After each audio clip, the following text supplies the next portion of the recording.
नमस्कार दोस्तों स्वागत है आपका वर्मा लर्निंग पॉइंट चैनल में। और इस चैनल पर आप देख रहे हैं जीके से संबंधित बहुत ही महत्वपूर्ण क्वेश्चंस। मैंने क्वेश्चन बेशक कम लिए हैं, लेकिन क्वेश्चनों के अंदर डिटेल्स ऐसी ली है कि ताकि उस टॉपिक से संबंधित कोई भी क्वेश्चंस आपसे ना छूटे।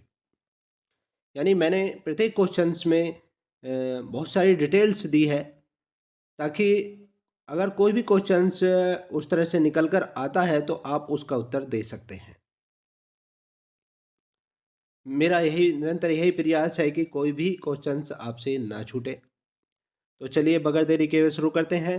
क्वेश्चन नंबर 1, तिब्बत में परिवहन के तौर पर निम्नलिखित में से किस जानवर का उपयोग किया जाता है? तिब्बत में परिवहन के तौर पर किस जानवर का उपयोग किया जाता है? पहली बात तो ये, तिब्बत चीन के कब्जे में है, चीन के अंडर में है ये अब। पहले ये अलग देश था, लेकिन चीन के अंडर में है इस समय ये। तो ऑप्शन ए बैल, बी याक, सी ऊंट, डी लामा। तो करेक्ट आंसर है बी पार्ट, याक। तिब्बत में परिवहन के तौर पर याक जानवर का उपयोग किया जाता है। और डिटेल देख लेते हैं इसके बारे में। तिब्बत में परिवहन हेतु मुख्य रूप से याक जानवर का उपयोग किया जाता है। और याक का जो वैज्ञानिक नाम है बॉस ग्रूनीस है। याक का वैज्ञानिक नाम बॉस ग्रूनीस है। और आपको बता दें कि यह काला, भूरा, सफ़ेद या धब्बेदार रंग का होता है। इन चारों रंगों का ये होता है।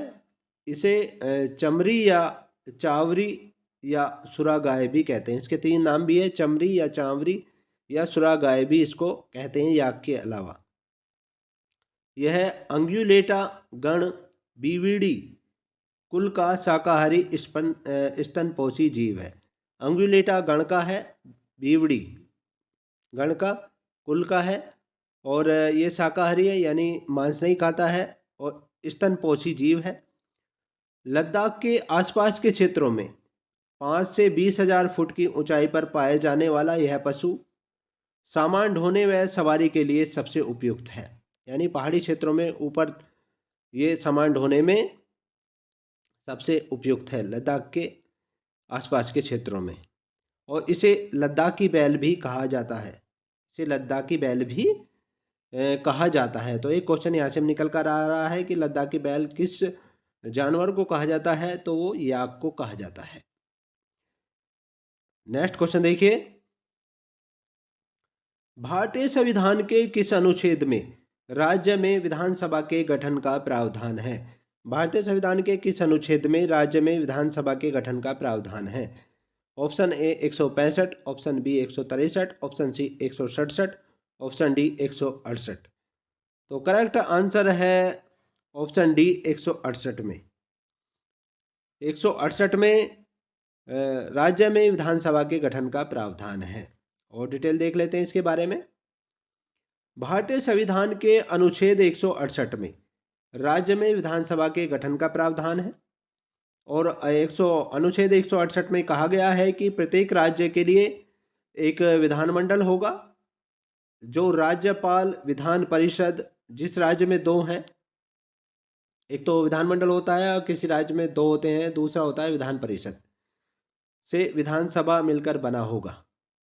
और राज्यों में विधान परिषदों का उत्पादन या सृजन प्रावधान अनुच्छेद 169 में दिया गया है।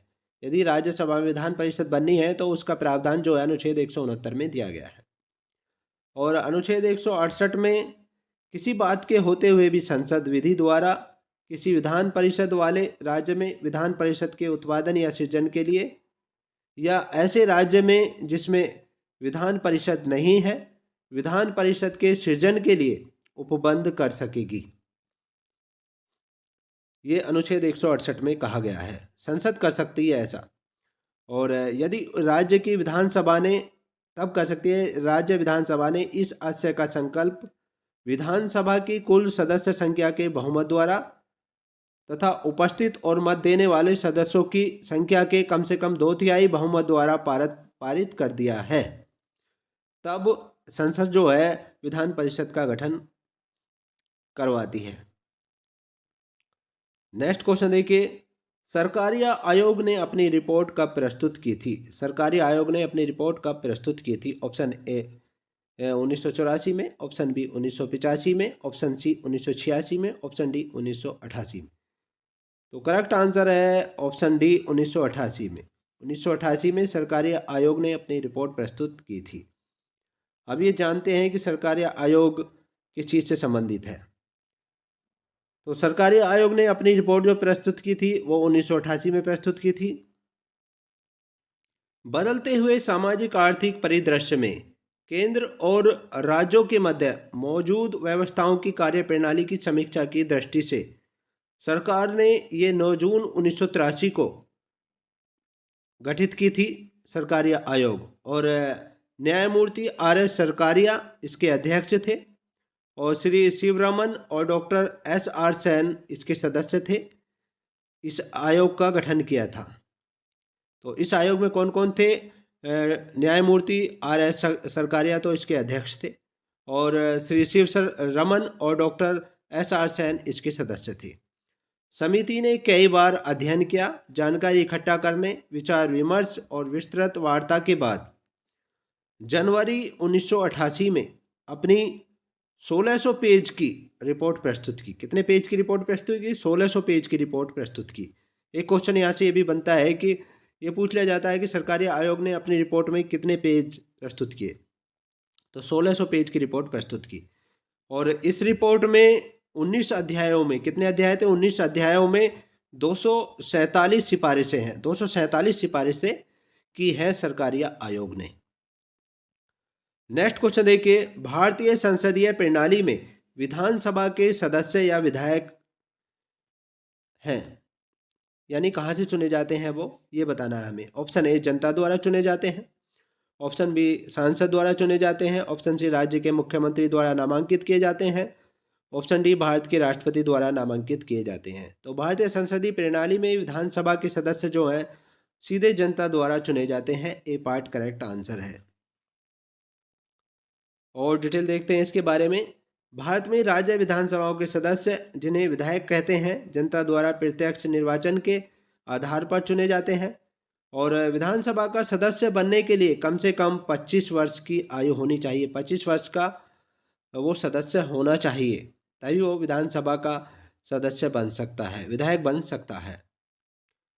नेक्स्ट क्वेश्चन देखिए, इनमें से कौन सा कथन राज्यपाल के बारे में सही नहीं है? इनमें से कौन सा कथन राज्यपाल के बारे में सही नहीं है? ऑप्शन ए, एक व्यक्ति को 2 या 2 से अधिक राज्यों के लिए राज्यपाल नियुक्त किया जा सकता है।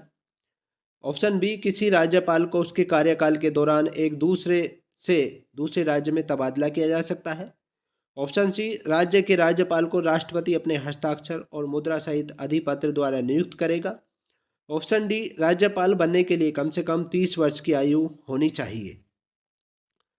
तो इसका जो राज्यपाल के बारे में सही नहीं है, तो इसका कथन जो है वो आंसर डी पार्ट है। राज्यपाल बनने के लिए कम से कम 30 वर्ष की आयु होनी चाहिए।